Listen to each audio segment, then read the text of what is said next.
चलिए तो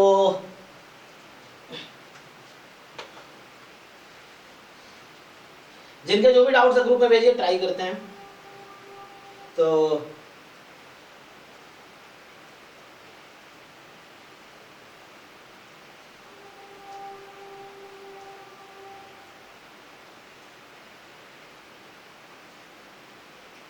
differential equation तो नहीं आएंगी ना कुछ में? नहीं, वो 2015 के सिलेबस में था, अब नहीं है।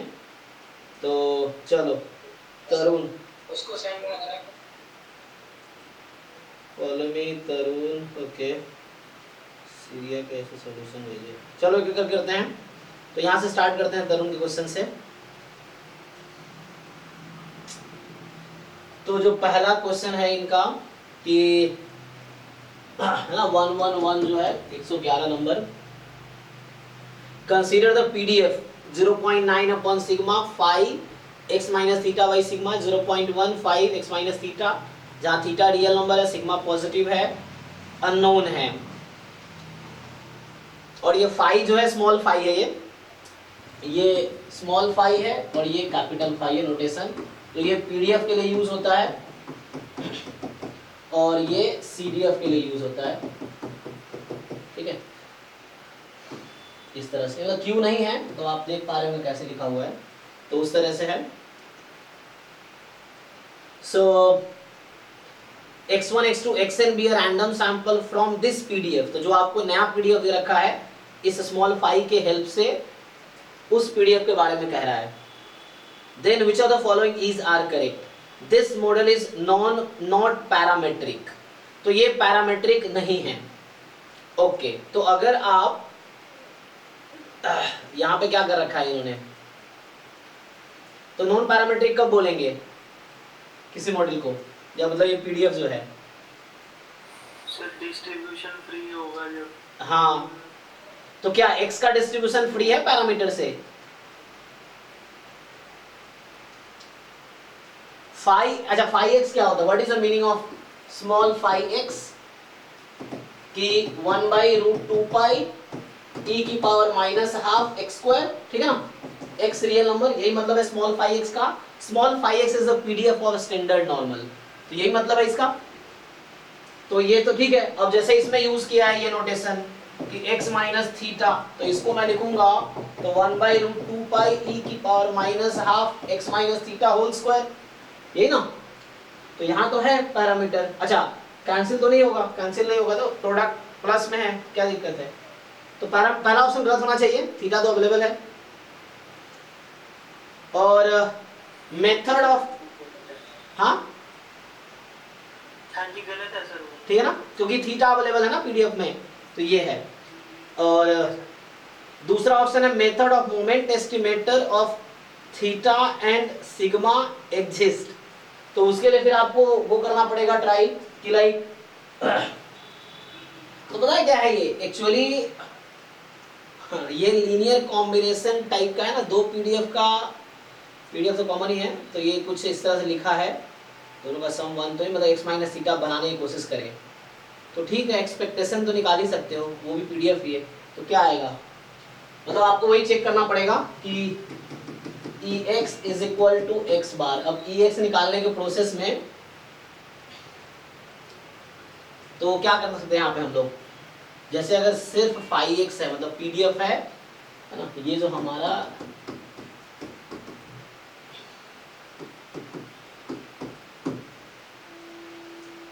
इसको एफ जेड तत्काल लिख देता हूं मैं।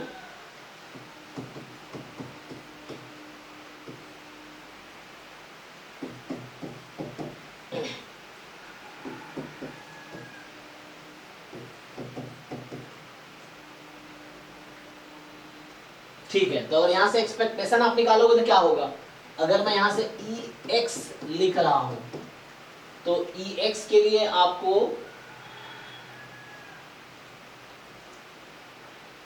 तो यहाँ से मेन डिसाइड करना पड़ेगा क्या होगा।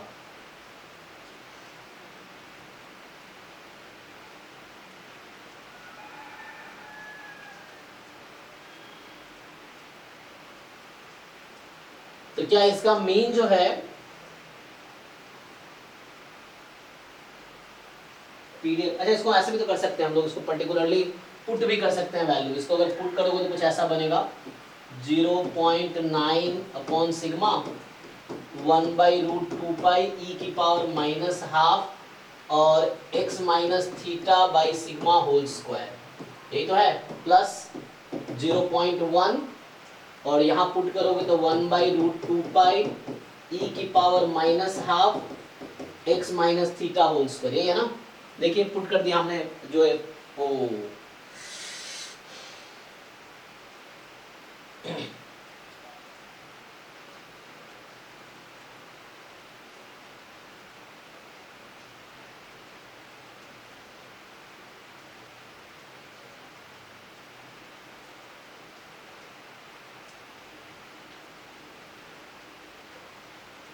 वो एक्चुअली यहाँ पर ना बारिश हो रही है, पता नहीं शाम से ही बारिश हो रही है, तो कुछ टाइम से ही, तो इसलिए इलेक्ट्रिसिटी चली गई है, तो थोड़ी देर में आ जानी चाहिए, तो हम फिर स्टार्ट करते हैं। जब तक सॉल्व करके देखो क्या आता है ये। सो क्या इसमें आंसर क्या है, तो मेथड मोमेंट एस्टिमेटर निकालेंगे तो इसमें 2 3 दिया हुआ है आंसर। हाँ, तो यहाँ से EX निकालेंगे, x बार के इक्वल करेंगे, फिर EX स्क्वायर निकालेंगे 1/n समेशन xi स्क्वायर के इक्वल करेंगे, फिर देखेंगे थीटा और सिग्मा क्या आता है। फिर तीसरा जो है N unbiased estimate of theta exist, तो वहाँ से तो चलो जब मेथड मोमेंट एस्टिमेटर आ जाएगा तो उसके टर्म में कोशिश करेंगे अनबायस्ड मिल जाए। फिर consistent estimator of theta do not exist, तो कंसिस्टेंट में मतलब क्या, x bar converges in probability to EX, तो उसके टर्म में ले आएंगे। अगर अनबायस्ड मिल जाएगा तो, और method of moment estimator actually consistent भी होगा, जो आएगा ना मेथड ऑफ मोमेंट एस्टिमेटर वो अनबायस्ड जरूरी नहीं बट कंसिस्टेंट होगा, तो इसीलिए फोर्थ गलत है। तो मेनली आपको EX निकालना है, EX स्क्वायर निकालना, उसको x बार और है ना सेकेंड सैंपल मोमेंट इक्वल करना, वहां से थीटा और सिग्मा आएगा, और मेन EX निकालना इसमें प्रॉब्लम है। ठीक है, जो सेकेंड है आपका भी जब तक ऐसे ही डिस्कस कर लेते हैं। जो आपका सेकेंड, हाँ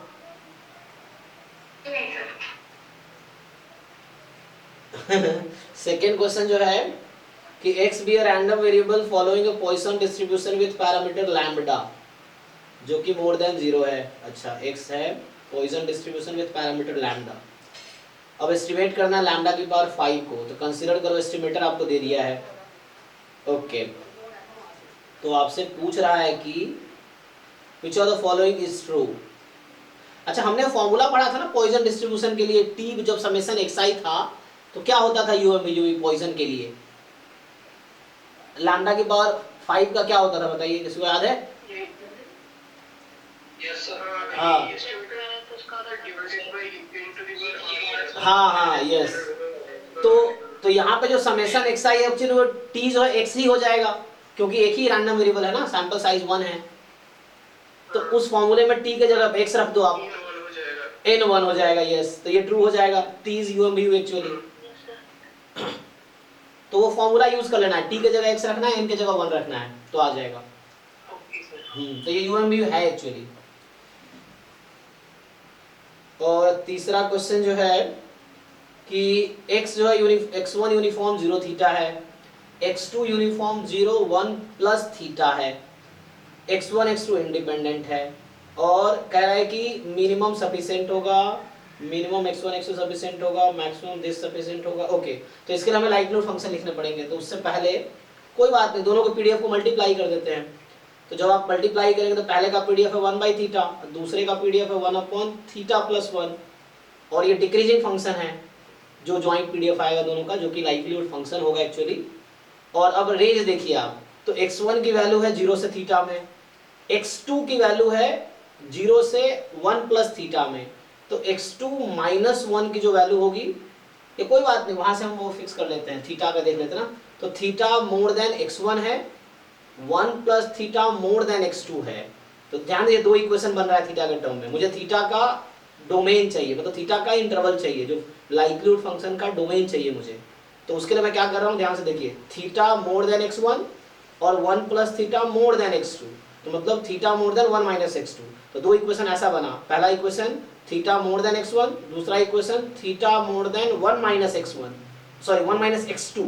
तो इसका कॉमन सॉल्यूशन क्या होगा, थीटा मोर देन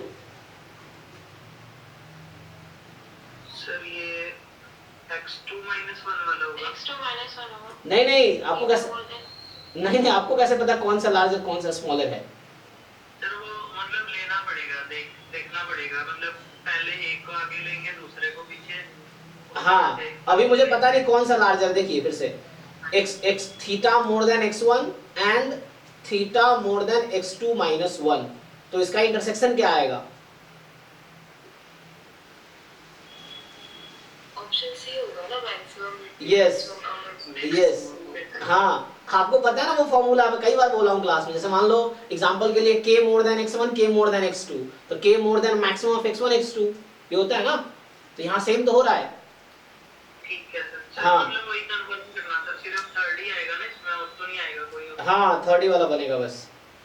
MSQ था ना ये, इसलिए मतलब इसकी आंसर की अवेलेबल नहीं थी। ओके, तो यहाँ से हाँ जो बनेगा theta more than x1 theta more than x2 minus 1, तो इसका इंटरसेक्शन आएगा theta more than maximum of x1 x2 minus 1, and चूंकि ये लाइक्लीहुड फंक्शन डिक्रीजिंग है तो थीटा की जो स्मॉलेस्ट वैल्यू है दैट इज द अच्छा वहां से मुझे वो निकल जाएगा ना, कहने का मतलब फंक्शन तो क्या आएगा वहां से इंफिनिटी तक, तो फैक्टराइजेशन थ्योरम लगा लेते हैं तो उससे आ जाएगा, यही आएगा C option, factorization theorems. Next जो है कि the radius of a circle is measured with an error of measurement which is normally distributed with mean 0 and variance sigma square। ठीक है, तो इसने कह रहा है रेडियस सर्कल का मेजर हो रहा है एरर के साथ, एरर ऑफ मेजरमेंट जो कि normally distributed, error normally 0 sigma square है। x1 x2 xn b क्या pi measurement on the radius, ये B a measurement I think A है वो, है ना, ए होना चाहिए शायद, पता नहीं, B a measurement on the radius. ठीक है ना, x1 x2 xn सैंपल है, मेजरमेंट ऑन द रेडियस, तो x बार एंड ये आपको एस स्क्वायर दे रखा है with sample mean and sample variance respectively. So which of the following represents an unbiased estimate of area of circle. ठीक है, तो ये आपके रेडियस है, तो एरिया को रेडियस के टर्म में आप क्या लिखते हैं, पाई आर स्क्वायर, है ना। हाँ, रेडियस क्यों देना है यहाँ पे? रेडियस x1 x2 xn है ना, सैंपल रेडियस का ही है एक्चुअली, देखिए लिखा है x1 dot dot dot xn B a measurement on the radius, तो xi इस रेडियस को रिप्रेजेंट कर रहा है एक्चुअली। तो आपको चाहिए unbiased estimate of area of circle, तो एरिया का अनबायस्ड एस्टिमेट चाहिए। तो यहां से आप देख लो, इसका एक्सपेक्टेशन निकालोगे तो जैसे ईच एक्स आई जो है ना वो है ना, ई ऑफ एक्स बार जो आएगा वो रेडियस के इक्वल आएगा। ठीक है ना, यहां से ये है मेजरमेंट ऑन द रेडियस, तो ऑन द रेडियस, तो आप चारों ऑप्शन में जरा वो निकालो, एक्सपेक्टेशन निकालो। और ये रेडियस का मेजरमेंट क्या वहां पे बता रखा है, इसने बता रखा है कि नॉर्मली 0 सिग्मा स्क्वायर है। ओके,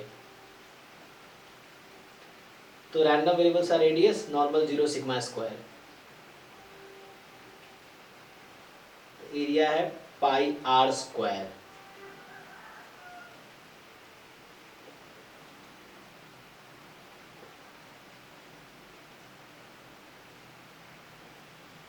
सो इसमें क्या होना चाहिए एक्चुअली, ई ऑफ, ऐसे आप निकालते हो ई ऑफ एस स्क्वायर, तो S square is unbiased estimator of okay sigma square, है ना, एंड एक्स बार मीन का है। कोई बात नहीं, आपका जो एरिया का सैंपल क्या बनेगा, पाई x1 स्क्वायर डॉट पाई x2 स्क्वायर कॉमा पाई xn स्क्वायर, ये है। और अनबायस्ड एस्टिमेट हो जाएगा, ठीक है ना। बी सेकेंड ऑप्शन दिख रहा है, ऐसा लग रहा है सेकेंड ऑप्शन होना चाहिए। थर्ड ऑप्शन दिया हुआ है इसमें करेक्ट। अच्छा, तो माइनस एस स्क्वायर भी है, मतलब pi by n summation x i square minus pi S square. Okay, तो यहाँ पे मतलब क्या जरूरत है करने की मुझे, कि हमें अनबायस्ड एस्टिमेटर एरिया का चाहिए। तो जो हमारे पास सैंपल है वो कुछ इस तरह से है ना, पाई x1 square pi x2 square, area के करस्पॉन्डिंग, रेडियस से करस्पॉन्डिंग ये है आपके पास x1 x2 xn।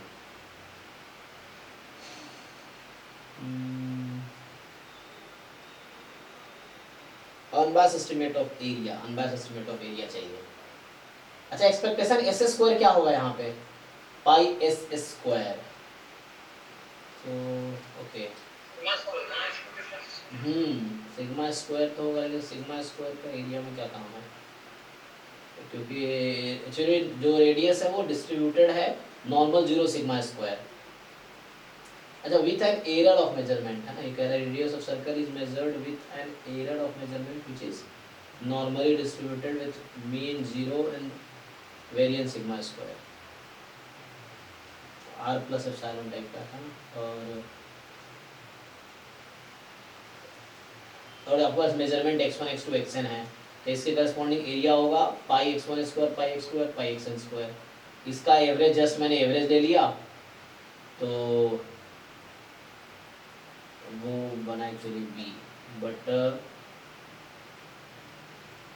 Minus S S, excise का डिस्ट्रीब्यूशन है नॉर्मल 0.6 पे। हाँ ये नहीं, एक्साइज जो है एक एरर है, एक minute, radius of circle is measured with an error of measurement which is normally distributed, मतलब एरर जो है आई थिंक 0 सिग्मा स्क्वायर है ना, जैसे हम लोग देखते हैं ना y बराबर xi plus epsilon i, yi is equal to xi plus epsilon i, तो एप्सिलॉन i जो है उसका डिस्ट्रीब्यूशन 0 सिग्मा स्क्वायर है।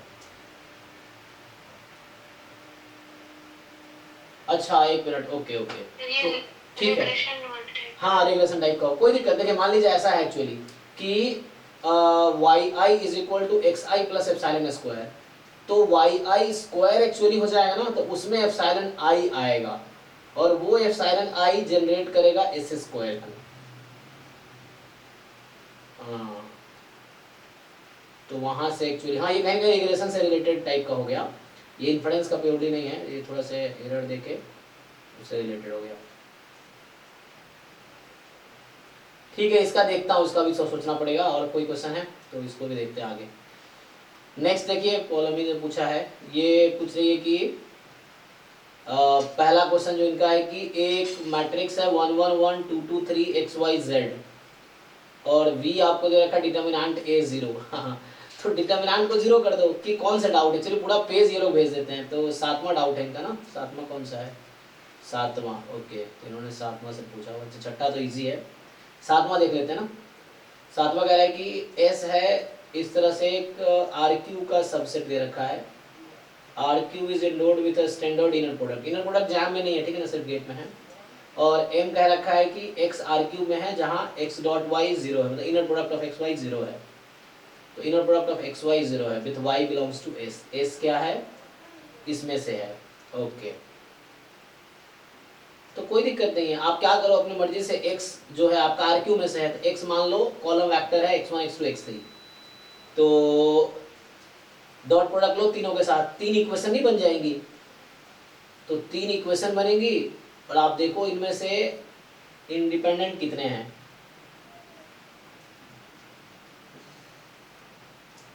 तो x डॉट y, हाँ सर इसमें नलिटी निकालनी है ना, यस हाँ, तो dimension of m equal to nullity of m हो जाएगी, तो नलिटी ऑफ m को हम लिखेंगे नंबर ऑफ कॉलम्स इसके, यानी कि माइनस रैंक, हाँ माइनस रैंक ऑफ s हो जाएगा ना सर यहाँ पे, हाँ और ये रैंक 2 आएगा, रैंक 2 आएगा, तो 1 आ गया आंसर। हाँ मतलब अगर S को एज ए मैट्रिक्स लिख लेंगे ना, तो ये Y एक्चुअली उसका वो हो गया, तो AX बराबर 0 हो गया एक्चुअली, Y जो S के एलिमेंट है ना, तो मान लो S के करस्पॉन्डिंग एक 3x3 के मैट्रिक्स बना लो आप, तो एक्चुअली ये x y इनर प्रोडक्ट जो है समथिंग लाइक AX बराबर 0 टाइप हो गया, तो वही बात है, तो उस A का मुझे नलिटी निकालना है, तो रैंक 2 है तो नलिटी 1 आ जाएगी, तो 1 आंसर है, ठीक है। नेक्स्ट जो इन्होंने पूछा है तो क्रॉप करके भेजा करो, थर्ड क्वेश्चन, तो थर्ड क्या है कि कंसीडर अ मैट्रिक्स M और SM be the set of 3x3 matrices N such that Mn 0 हो जाता है। तो dimension of the real vector space SM equals, तो SM में क्या है, मैट्रिक्स n है, इस तरीके से कि mn 0 हो जाए। कोई बात नहीं, आप एक n बना लो अपनी मर्जी से, क्योंकि n पे कोई रेस्ट्रिक्शन तो लगाया नहीं है, n कुछ भी हो सकता है, तो एक 3x3 का बना लो और उसको इसके साथ dot product 0 m into product 0 कर दो। देखो कितने फ्री वेरिएबल आते हैं, नंबर ऑफ फ्री वेरिएबल जो होगा, यहाँ m भी मैट्रिक्स है, n भी मैट्रिक्स है।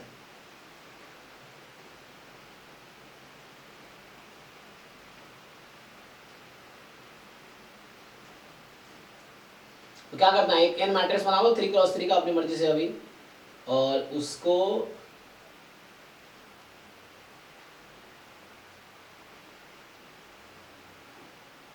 मल्टीप्लाई करके 0 करेंगे, तो मिलेगा क्या हमें, अगर कॉलम m का है v1 v2 v3,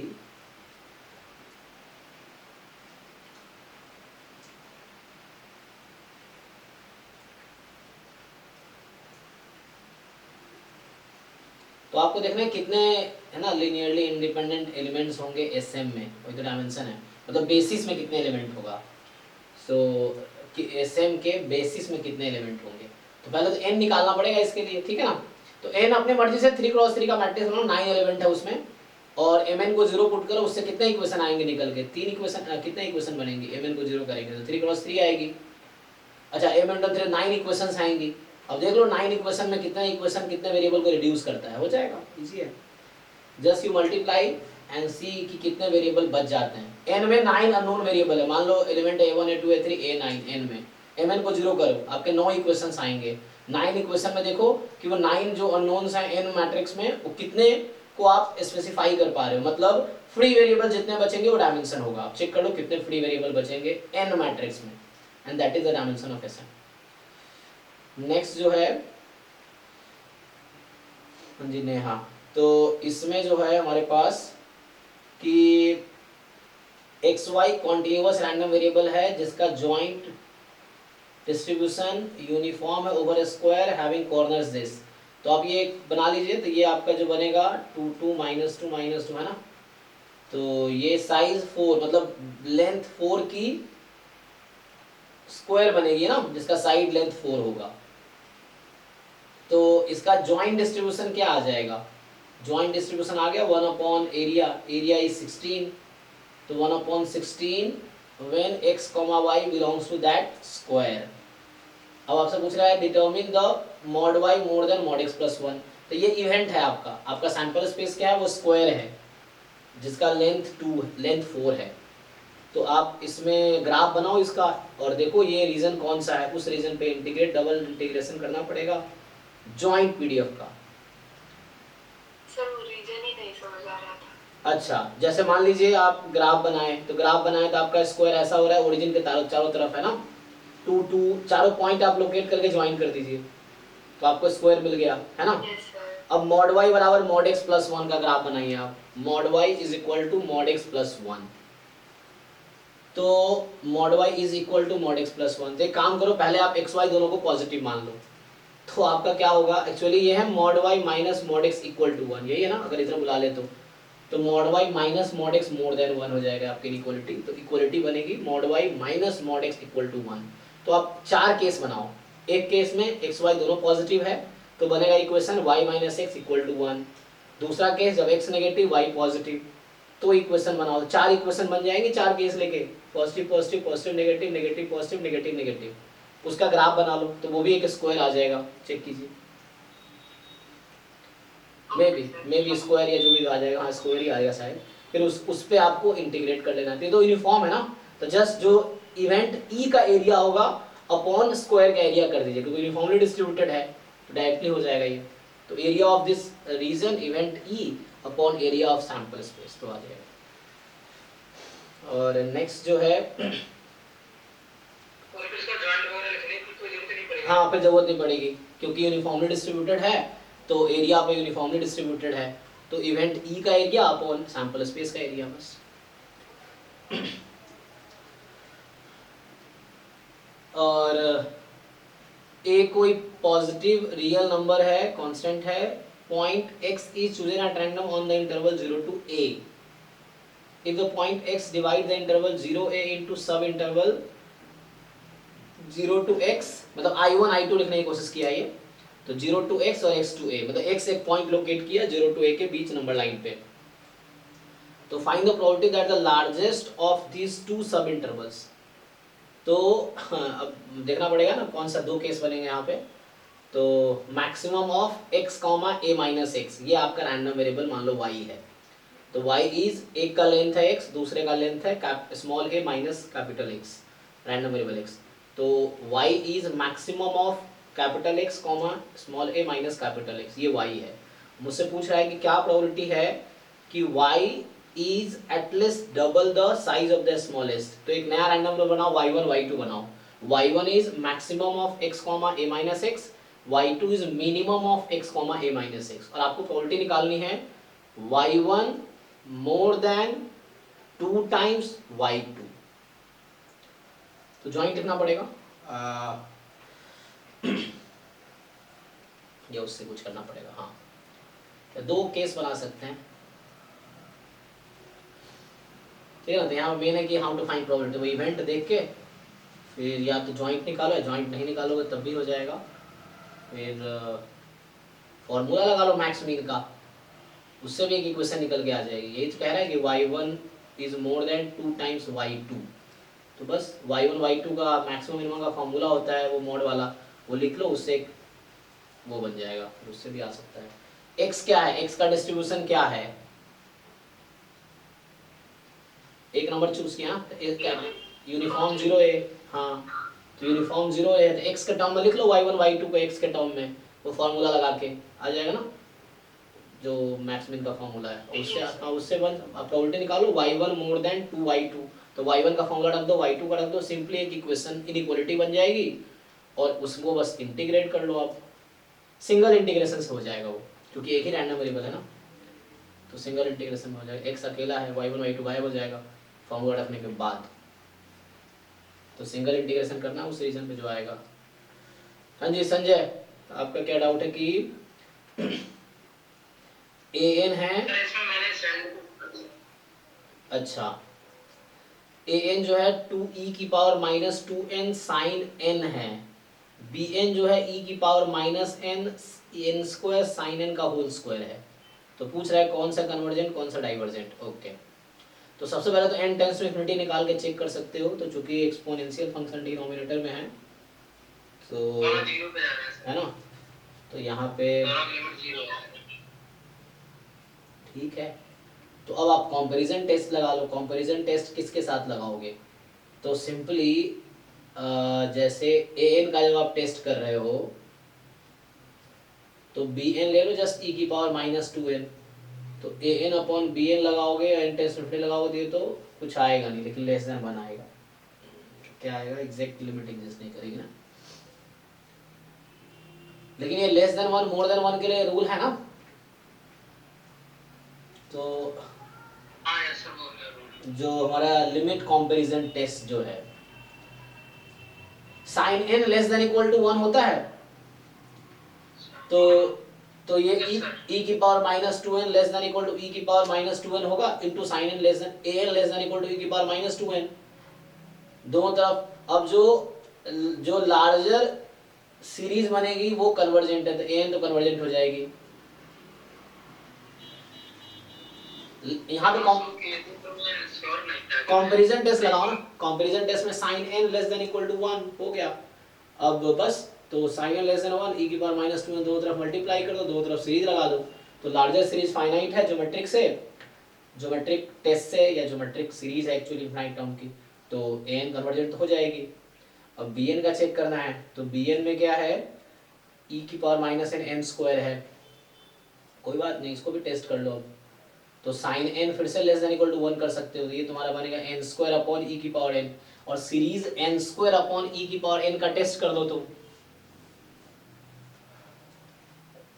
तो series n square upon e की पावर n का टेस्ट किसी टेस्ट से मे बी तुम रूट टेस्ट से चेक कर लो उसको क्या होता है।